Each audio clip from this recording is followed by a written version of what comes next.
हाँ, phone number लिखा दो इनका, इनके सबके लिखाओ। और बोलो जी, मंत्री जी भी और मैं भी। मैं तो एमएलए हूँ साधारण, मंत्री जी मंत्री हैं, ये पूरा काम करेंगे उनका। और जो सिर्फ हाजिरी मार है, सिर्फ हाजिरी मारी और वक्त पे कुछ काम करते नहीं, वो जबरदस्ती नहीं कर सकते कि जी मेरा काम करो। जिन्होंने इलेक्शन में काम किया है और अब काम करेंगे। अब ये इसने 6 बस लिखवाई है, 300 की हाजिरी अपना श्याम सरपंच मुआना। और न्यू जी और फालतू को तो और लिखा दूं। हाँ और बोलो। मुझे बहुत दुख हुआ, क्योंकि जब ये हम मेंबरशिप बनाया करते थे, वैसे कापियां ले लेके बांट आते थे गांवों में। जब हमारी विशेष तौर से मेरी जो कॉन्स्टिट्यूंसी थी या मेरा जो भी फील्ड रहा, मैं देखने नहीं आया हरियाणा में, बहुत गर्व की बात कह रहा हूँ। दूसरी बात, अब तो रैली में रिवाज चल पड़ा, गाड़ी भी करके देते हैं, सारा इंतजाम भी करते हैं। तो वो मैंने बल्कि ये कहा था, भाई हाजिरी तो मेरी थी, सागवान टिकट तेरी डिक्लेयर करके चलो, तने लाभ हो गया। उसका एमपी की टिकट वहीं गोहाना में डिक्लेयर करके गए थे। तो अब क्योंकि ये टेक्निकल काम आ गया, अब तो सरल है। बल्कि पहले तो हम पैसे लेते थे जिसको मेंबर बनाते थे, अब तो सिर्फ ये खेल है इसका, टेलीफोन का ही। तो मुझे तो पता नहीं था, मेरे तो मेंबर पता नहीं कोई बना भी है कि नहीं, मुझे तो पता ही नहीं था किस तरीके से बनाने हैं। लेकिन अगर मैं गलत नहीं तो उस दिन के बाद शायद चौथे नंबर पे तो जींद में नहीं रहनी चाहिए अपनी। अब हम आगे ले, आज का दिन आपके पास और है। मैं तो नहीं कर पाऊंगा क्योंकि मेरे को तो पता ही नहीं था इसका, पर आपसे गुजारिश है भाई, आप इसको हरियाणा में फर्स्ट निकालो। आज का दिन है आपके पास, मेंबरशिप इतनी बनाओ कि कोई यूं ना कहे जी आपका तीसरा नंबर है, दूसरा नंबर है। हर आदमी के दिमाग में ये रहना चाहिए है जी। आगे मैं नहीं बढ़ा सकता, आगे तो पार्टी हाईकमांड का जो भी फैसला होगा वही बढ़ाएंगे मेरे ख्याल। क्यों जी, मैंने खट्टर साहब से भी कहा था, मगा जी आगे बढ़वा दियो, बोले वो मेरे बस में नहीं है। अगर आगे बढ़ जाती है, लेकिन आप ये मान के चलो कि आज ही मेंबरशिप आपने सारी करनी है और रिकॉर्ड तोड़ मेंबरशिप करनी है। किसी को नहीं पता हो मेरी तरीके से तो ये शाने बता देंगे। है? आज जो आए हो आप आज जो आए हो, जिन्होंने नहीं करे हैं और जिन्होंने कर भी लिए, आज पूरी ताकत लगा के 2 ही काम करने हैं आपने। बल्कि आज तो मेंबरशिप वाला, और ये कंफर्मेशन करेगी ये महिला बहन हमारी कितनी जाएंगी वहाँ इसमें अपनी पानीपत में रैली में। तो करोगे आज 20-20 एक आज मेंबरशिप खूब जोर लगा के करो, ताकि हम कहीं भी यूं ना कहे कि जिन जिले में हम सेकंड भी हैं, क्योंकि हमारे से ज्यादा ताकतवर कोई भी नहीं है। हकीकत की मैं बता रहा हूँ। मैं कई लोग तो अचंबा मानते हैं जी, वो तो जी सफीदों में कैसे जीत गया। मुझे तो मलाल रहता है इस बात का कि मैं बहुत पुअर जीत है मेरी, आधी वोट मेरी क्यों नहीं आई, आधी से कम क्यों आई, और बाल बचाओ जीत बहुत बड़ी मुश्किल है। तो अब मैं मंत्री जी से गुजारिश करूंगा, वो अपने विचार रखेंगे जिस पर पद के लिए। सीनियर विधायक राम कुमार गौतम जी, मैं उनका बहुत बहुत धन्यवाद करता हूं कि वह समय में होते हुए भी इनकी आत्मा ने कहा कि मुझे मीटिंग में जाना है, मेरे से बात भी होगी थी, उचित समझा, इनका धन्यवाद।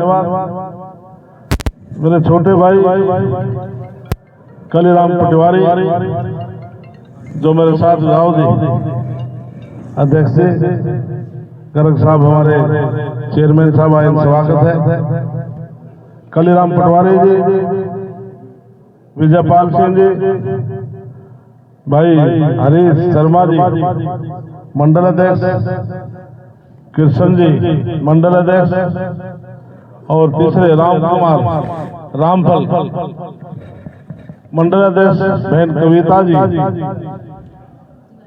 जिलाध्यक्ष, रामवती वर्मा सम्मानित मंच, भाई और बहनों,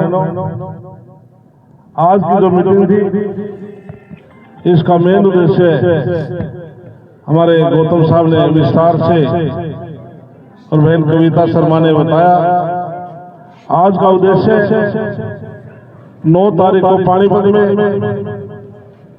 देश के प्रधानमंत्री नरेंद्र मोदी जी आ रहे हैं और उनका आने का उद्देश्य पूरे देश की जो हमारी बहनें महिलाएं हैं उनके लिए जो बीमा योजना है, सखी बीमा योजना के नाम से वहां से शुरुआत करेंगे। जिस प्रकार से 2015 में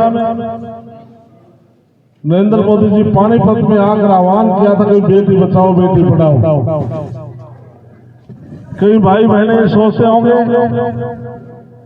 कि पानीपत दिल्ली के नजदीक था इसलिए कार्यक्रम बड़ा होगा। ये कार्यक्रम ऐसा नहीं था, पूरे हिंदुस्तान में जो लिंग अनुपात और रेशो सबसे ज्यादा खराब थी हरियाणा की थी। 1000 लड़कों के पीछे 837 लड़कियां थी और आज हरियाणा सरकार बधाई के पात्र है। 1000 लड़कियों के पीछे 926 लड़कियां हैं। तो हमारा टारगेट है ये 100% होना चाहिए। तो जिससे कि हरियाणा सरकार ने बहुत मजबूती से, प्रशासन ने, आप सबने मिलकर ये काम किया। साथियों, आप सबके आशीर्वाद से केंद्र में और प्रदेश में तीसरी बार भारतीय जनता पार्टी सरकार बनी। आज जो कांग्रेस के लोग हैं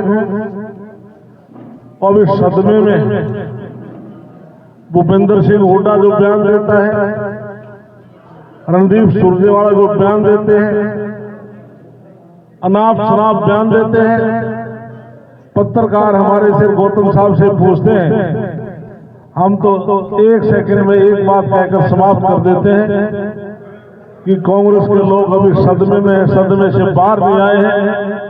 जब बाहर आएंगे हम उनके सवालों का जवाब भी देंगे।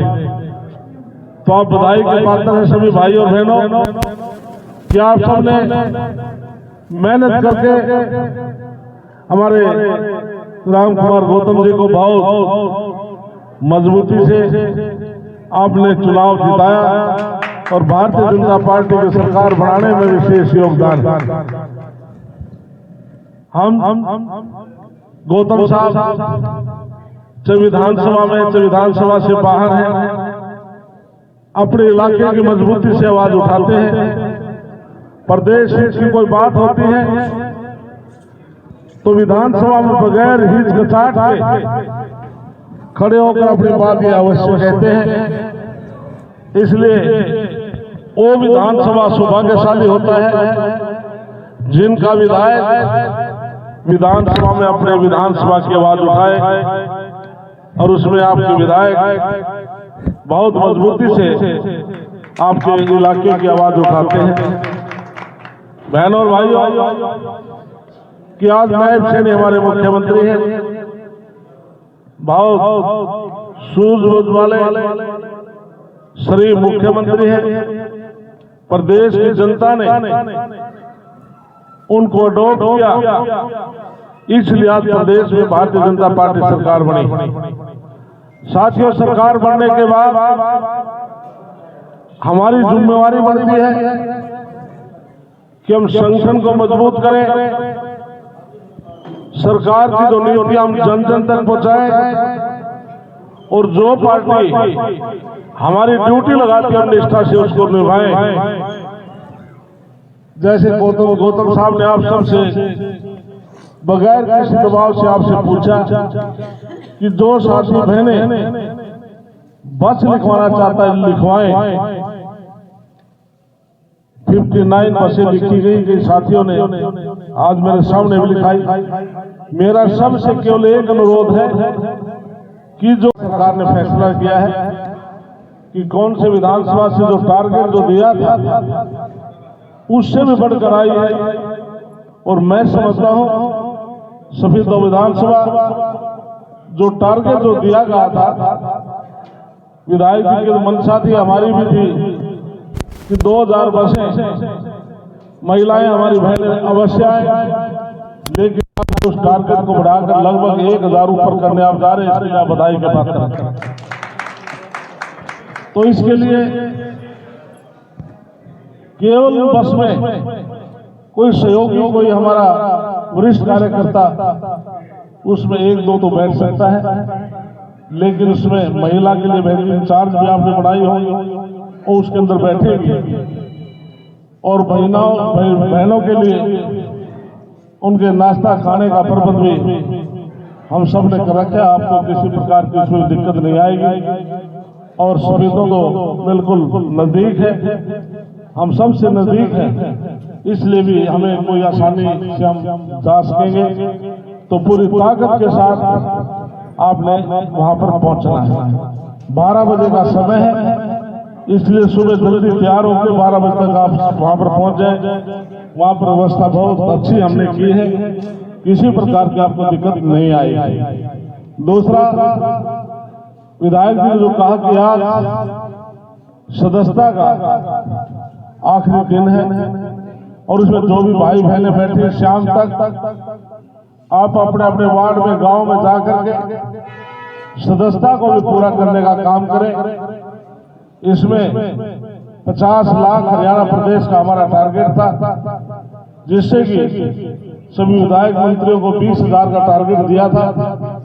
दूसरे जो पदाधिकारी थे, चेयरपर्सन या अन्य वरिष्ठ साथी, उनको भी अलग टारगेट दिया था। वो भी अपने टारगेट को पूरा करें। फिर ओवरऑल सफीदो विधानसभा का जो टारगेट है, हमारा जो IT सेल है उनके पास दर्ज है 90 विधानसभा का, कि अब तक जिस भी ने अपने मोबाइल से 50 का आपका सक्रिय कार्यकर्ता के लिए टारगेट था। उसके बाद जो हमारे विधायक है, इनका नंबर डालकर रिफर फोर्ड इनका नंबर डाल करके वो टारगेट को पूरा करना था। तो जिनका टारगेट पूरा हो गया है, आज सभी विधायक जी का जो फोन है और रिफर फोर्ड में इनका फोन डाल करके उस टारगेट को पूरा करेंगे, क्योंकि पार्टी ने जो विधायक है, मंत्री हैं, उनका नंबर दिया था। बाद में टारगेट के बाद उस नंबर से आप करेंगे, जिससे पार्टी का जो टारगेट है वो साथियों पूरा हो सके।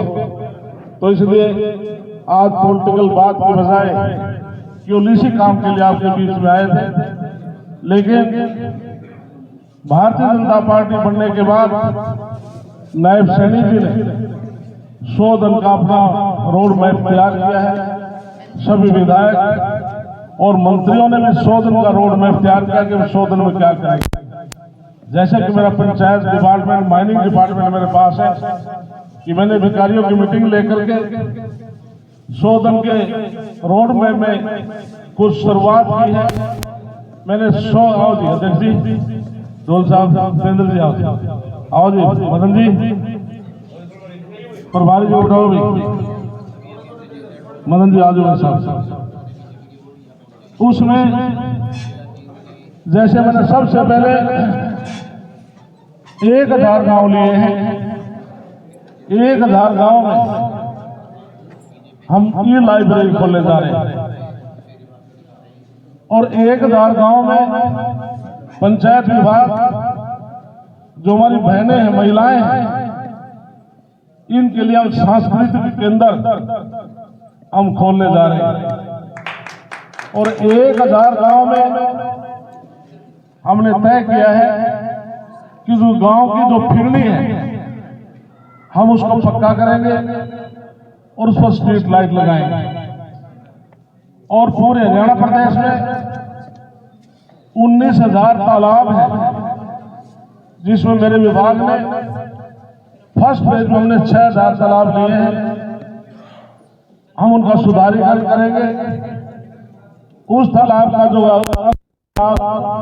या तो गांव के बीच में आ गए या गांव के पास है, गंदगी से और भर चुके हैं, हम उसका साफ गंदा पानी अलग करके साफ पानी को हम कृषि में किसानों को देंगे। उसकी रिटेनिंग वाल और बांध बंधवा करके टाइलों से पक्का करेंगे, फूल पौधे लगा करके एक पार्क का रूप देंगे। इस प्रकार से हम अलग अलग काम करने की हमारी योजना है।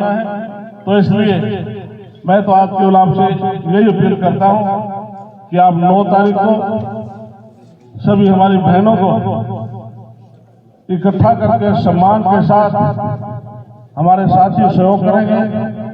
और जो हमारे कार्यकर्ता हैं वो अपनी गाड़ियों से आ सकते हैं, उनके लिए कोई पाबंदी नहीं है। तो मुझे पूरा विश्वास है कि इस विधानसभा से किसी प्रकार की कोई कमी नहीं रहेगी। तो मैं दोबारा फिर विधायक जी का, जिलाध्यक्ष जी का, मदन जी भाई का और सम्मानित मंच का आप सबका बहुत बहुत धन्यवाद करता हूँ। भारत माता की जय।